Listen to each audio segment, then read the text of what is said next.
any problem, any issue that's running rampant, it's going to stem from the head and trickle down. So I'm not surprised that it's starting from the top, and that's what's going to happen, and this shit's going to trickle down. So what am I talking about? I'm talking about these contracts.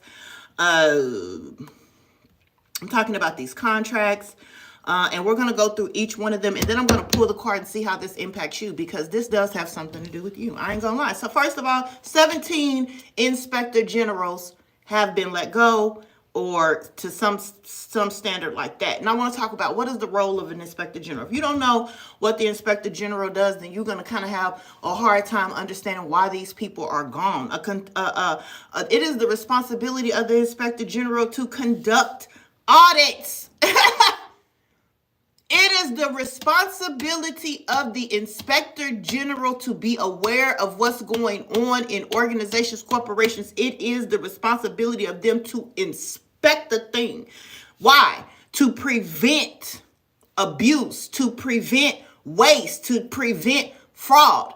So an inspector general is supposed to do these audits. An inspector general is supposed to find out what's the mismanagement, what the abuse is coming in, okay? And then the inspector general is supposed to promote the efficiency of a thing. So letting these individuals go means that they weren't doing their job.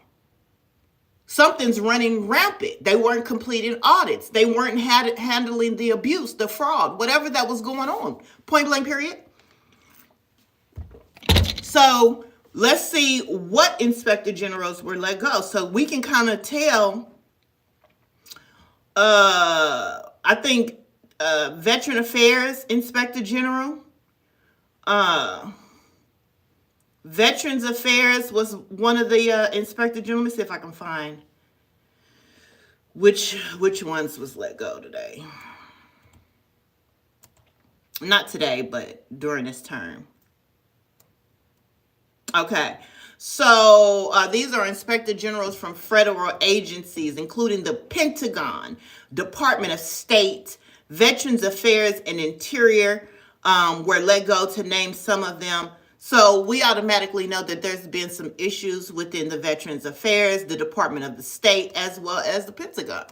Okay, so they've been let go. These inspectors who are responsible for a level of effectiveness and efficiency within your communities and your state, okay?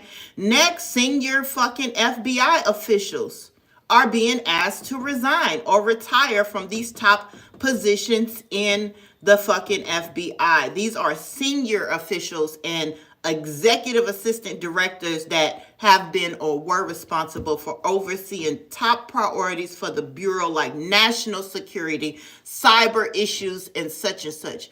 With the number of data breaches that has been happening all around the world, I am not surprised that the president is concerned with the number of cyber attacks that have been allowed to happen within the United States. So these individuals are actually losing their positions in honor, but I think it's kind of noble of the president to allow them to resign, instead of firing them.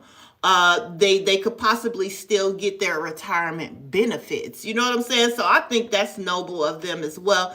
And then, of course, we have the old popular DEI program that is out of here.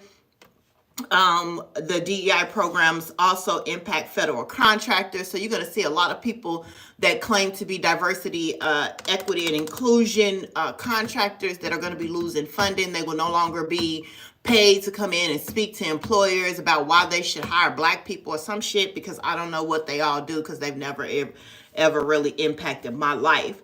And I've been hearing a lot of people say that the only people that have been effectively impacted by DEI programs are women that are not of color.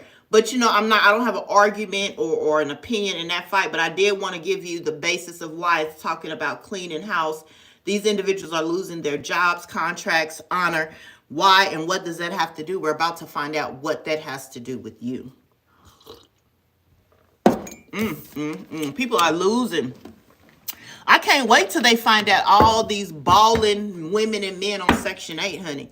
All these ballers on Section 8, all that funding that's been going out to these housing departments to provide housing for these supposed to be